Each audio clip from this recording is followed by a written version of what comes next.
Hi friends, எல்லாரும் எப்படி இருக்கீங்க? நாம் இன்னைக்கு இந்த தாய் ட்ராமாவோட நெக்ஸ்ட் எபிசோடில் என்ன நடக்குதுன்னு பார்க்கலாமா? நம்ம லாஸ்ட் எபிசோட்லேயே பார்த்துருப்போம். இந்த ரேங்கை தனியாக கூட்டிகிட்டு போய் வச்சுட்டு அவ கூடி இப்போ அஃபேரில் இருக்கவும் ஆரம்பிச்சிட்டான். பிம்முக்கும் எந்த விஷயமும் தெரியாமல் பார்த்துக்கிட்டு இருக்கான். பிம்முக்கும் டவுட் வரவும் ஆரம்பிச்சிருச்சு.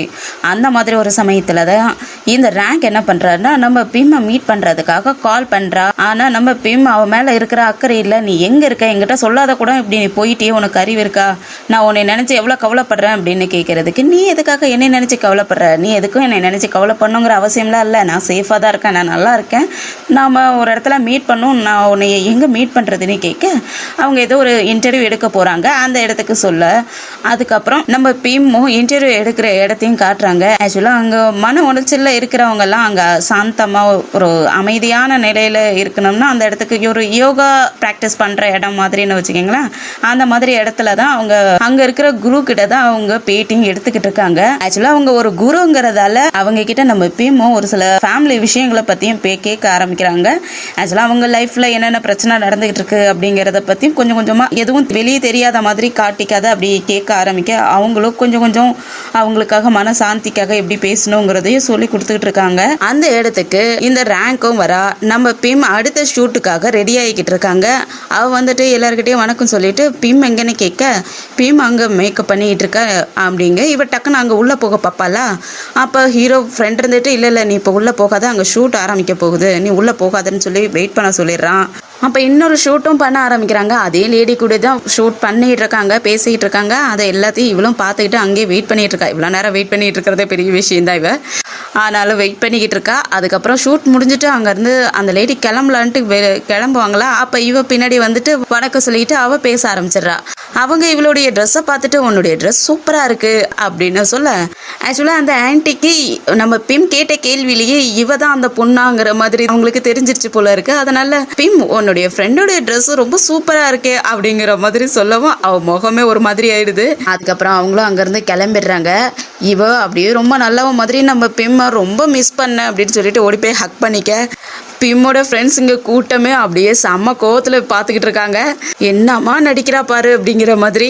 அப்புறம் இவங்க ரெண்டு பேரும் தனியாக உட்காந்து பேசவும் ஆரம்பிச்சிடுறாங்க. அப்போ இந்த ரேங்க் இருந்துட்டு, ஏய் பிம், இனி நீ சந்தேகப்படாத, நான் சீக்கிரமாக வீட்டை காலி பண்ணிட்டேன்னு நினச்சி நீ சந்தேகப்படாத, நான் நல்லா தான் இருக்கேன், நல்ல ஒரு இடத்துல தான் இருக்கேன், உங்ககிட்ட சொல்லாத நான் வீட்டை காலி பண்ணதுக்கு சாரி அப்படின்லாம் கேட்டுட்டு இருக்க. அப்போ நம்ம பிம் இருந்துட்டு, நீ வீட்டை காலி பண்ணி போகிறதுக்கு உனக்கு பணம் ஏதுன்னு கேட்குறாங்க.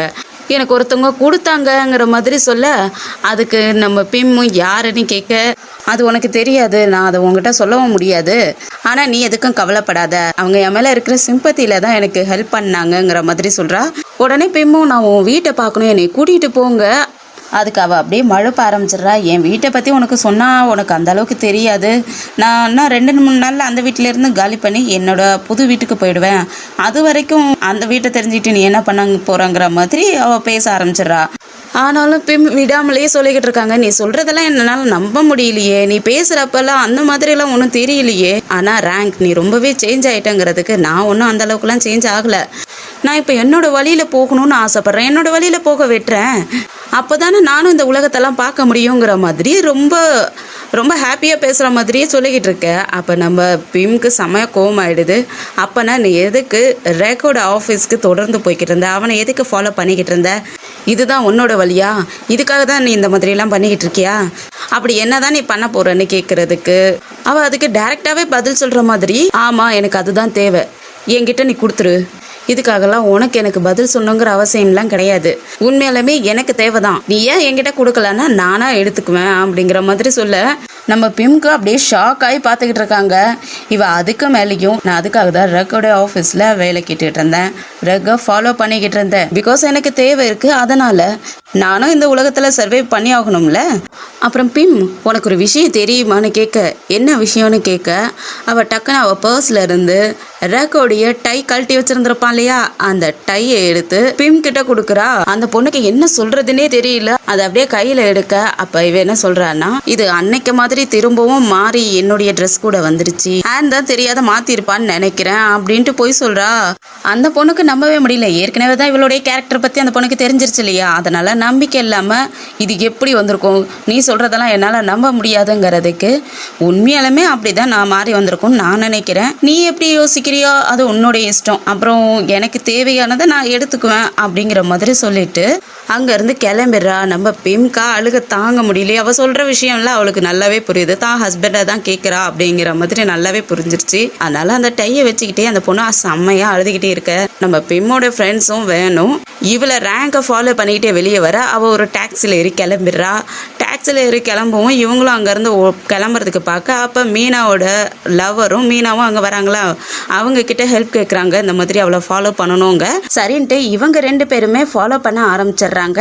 பின்னாடியே நம்ம பிம்மோட தங்கச்சி அப்புறம் பிம் ஃப்ரெண்டு இவங்க எல்லாம் உட்காந்துட்டு ஒரே கார்ல ஃபாலோ பண்ணிட்டு போய்கிட்டு இருக்காங்க. அப்ப இந்த ரேங்க் போற வழியிலே என்ன பண்றான்னா ரக்கு கால் பண்ணிட்டு, நீ என்ன பண்ணிக்கிட்டு இருக்க, பேப்பர்ஸ் எல்லாம் சைன் பண்ணிக்கிட்டு இருக்கியா, சைன் பண்ணதெல்லாம் போதும் வீட்டுக்கு வா அப்படின்னு சொல்லிட்டு இவன் என்ன பண்றான்னா இவ வீட்டுக்கு பக்கத்துல இருக்கிற ஒரு ஷாப்லயும் போயிட்டு ட்ரெஸ்ஸஸ் எல்லாம் பர்ச்சேஸ் பண்ணிக்கிட்டு இருக்கா. அந்த சமயத்துல ரக்கும் காரை எடுத்துக்கிட்டு அவளை பிக்கப் பண்ணிக்கிறதுக்காக வந்துகிட்டு இருக்கான். அதை ஹீரோ ஃப்ரெண்டும் பார்த்துடுறான். அவன் பார்த்துட்டு ஷாக் ஆகிட்டு இவன் இங்கே வரானா, அப்போ நாம் இங்கே இருக்கக்கூடாது அப்படின்ட்டு இவன் என்ன பண்ணிடுறான்னா, அச்சோ எனக்கு வயிறு வலிக்குதே அப்படின்ட்டு ஆக்டிங் பண்ண ஆரம்பிச்சிடறான். எனக்கு வயிறு ரொம்ப வலிக்குது, என்னால் இங்கே இருக்க முடியாது, நம்ம இப்பயே இங்கேருந்து கிளம்பலாம், ஹாஸ்பிட்டலுக்கு போகணும் அப்படின்னு சொல்லிட்டு காரை வேகமாக எடுத்து ஓட்டிக்கிட்டு போய்கிட்டு இருக்கான். இதில் நம்ம மீனாவுக்கு கொஞ்சம் டவுட் இருக்குது, அப்படியே முறைச்சி பார்த்துக்கிட்டு வராங்க. பிம்மும் வீட்டுக்கு போயிட்டு அந்த டையை காட்டி ஆன்கிட்டையும் விசாரிக்க ஆரம்பிக்கிறாங்க. இது எப்படி மிஸ் ஆகி ரேங்க் போணுச்சு, ரேங்க் எனக்கு கொண்டு வந்து கொடுத்தா அப்படின்னு சொல்லிட்டு கேட்குறதுக்கு, இது ரேக்கோடதுங்கிறது எனக்கு நல்லாவே தெரியும், நான் எதுக்காக அவளுடைய ரூமில் அதுவும் அவளுடைய ட்ரெஸ்ஸோடு நான் கொடுக்குறேன், எனக்கு நல்லாவே தெரியும் இது மிஸ் அண்டர்ஸ்டாண்டிங்லாம் இல்லை, இப்போ வேணும்னே தான் பண்ணியிருக்கேன்னு சொல்ல அந்த பொண்ணுக்கு செம்மையாக டென்ஷன் ஆகிடுது. அந்த பொண்ணு தனியாக சோகமாக உட்காந்துக்கிட்டு இருக்க.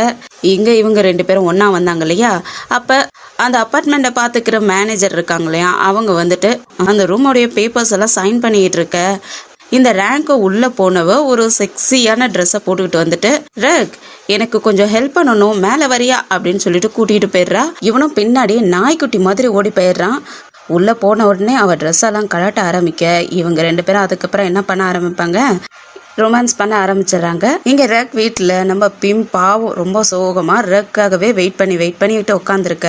ஆனும் பொறுத்து பார்த்துட்டு பாங்காண்டிக்கும் கால் பண்ணி இந்த மாதிரி ரக் இன்னும் வரல, ரக்காகவே இந்த பொண்ணு வெயிட் பண்ணிக்கிட்டு இருக்கா, சாப்பிடக்கூட இல்லைன்னு சொல்லி விட்டுறா. இங்கே இவங்க 2 பேர் ரொமான்ஸ் முடிஞ்ச உடனே ரக் குளிக்க போயிடுறான். அதுக்கப்புறம் இவ என்ன பண்ணிடுறான்னா இந்த ரேங்க் அவளுடைய வாட்ச், ரேக்கோடைய வாட்ச், அதுக்கப்புறம் ஒரு ரோஸ் இதெல்லாம் வச்சு நல்லா அழகாக அடுக்கி வச்சு அதில் ஒரு ஃபோட்டோவும் எடுத்துக்கிறா. ரக்கும் அதெல்லாம் தெரியாமலே அங்கேருந்து கிளம்பிடுறான். போகிற வழியிலேயே அவன் ஃப்ரெண்டும் கால் பண்ணிடுறான், நான் உனக்கு எதிரில் தான் நின்றுட்டுருக்கேன், ஒழுங்காக இந்த இடத்துக்கு வா, நான் உங்ககிட்ட பேசணும் அப்படின்னு சொல்லவும் இவனும் அங்கே போயிட்டு காரை நிப்பாட்ட இவனோட ஃப்ரெண்டு செம்மையாக பிடிச்சி திட்டிகிட்டு இருக்கான், நீ என்னடா பண்ணிக்கிட்டு இருக்க, பிம்கே துரோகம் பண்ணிக்கிட்டு இருக்கியா, உனக்கு அறிவு இருக்கா அப்படின்ட்டு செம்மையாக திட்ட ஆரம்பிக்க. அவன் இல்லைன்னு தானே சாதிப்பான், இல்லைன்னு சொல்கிறதுக்கு நான் தான் உன்னை பார்த்தனே, இந்த ரேங்க் எங்கே இருக்கான்னு நாங்கள் கண்டுபிடிக்கிறதுக்காக அவ்வளோ ஃபாலோ பண்ணிட்டு வந்தா, நீ அப்போ அவ்வளோ பிக்கப் பண்ணிடுறதுக்காக அங்கே வந்திருக்க, நான் உன்னை பார்த்துட்டேன், ஆனால் அங்கே யாருக்கும் தெரியக்கூடாதுங்கிறதுக்காக நான் எதையோ பொய் சொல்லி சமாளித்து அவங்கள அங்கேருந்து வெளியே கூட்டிகிட்டு போயிட்டேன். ஆனால் நீ என்ன பண்ணியிருக்க, அவளுக்காகவே ஒரு புது ஃப்ளாட்டையே வாங்கி கொடுத்து அவளையும் அங்கே தங்க வச்சு நீயும் அப்போக்கப்போ அங்கே போய்கிட்டு வந்துட்டு இருக்க, உனக்கு அசிங்கமாக இல்லை, உனக்கு கில்ட்டியாகவே ஃபீல் பண்ணலையா நீனு, இது மட்டும் பிம்க்கு தெரிஞ்சா அவள் எவ்வளோ கஷ்டப்படுவா அப்படின்ட்டு செம்மையாக பிடிச்சி திட்ட ஆரம்பிக்க. அவனும் சமாளிக்கிறான், நான் இல்லை அந்த மாதிரிலாம் பண்ணலை, இல்லை அவளை கொஞ்ச நாளைக்கு மட்டும்தான் நான் அங்கே வச்சுருப்பேன், அதுக்கப்புறம் நான் அவளை அந்த வீட்டில் இருந்து துரத்திடுவேன் அப்படின்ட்டு என்னென்னவோ சொல்லி பார்க்குறான்.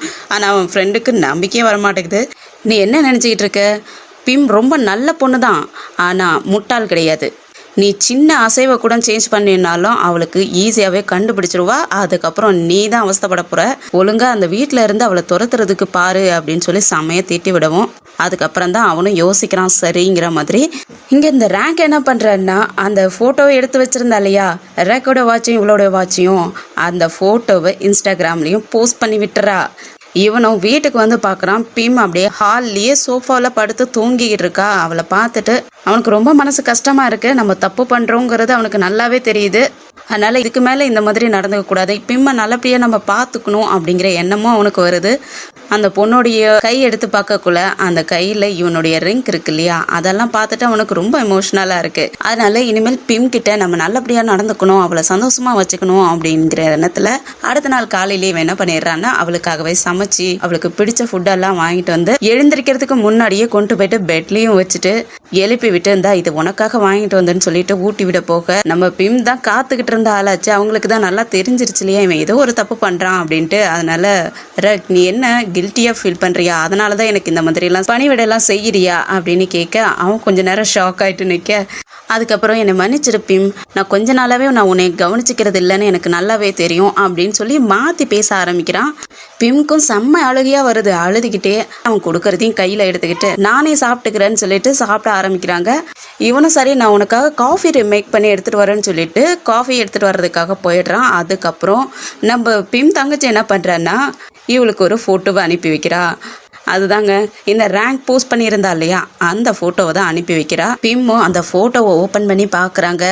அதில் ரேக்கோட வாட்சும் பிம்மோட வாட்சும் அதில் இருக்கிறத பார்த்துடுறாங்க. அவங்களுக்கு அதை பார்த்த உடனே செம்மையாக ஷாக் ஆகுது.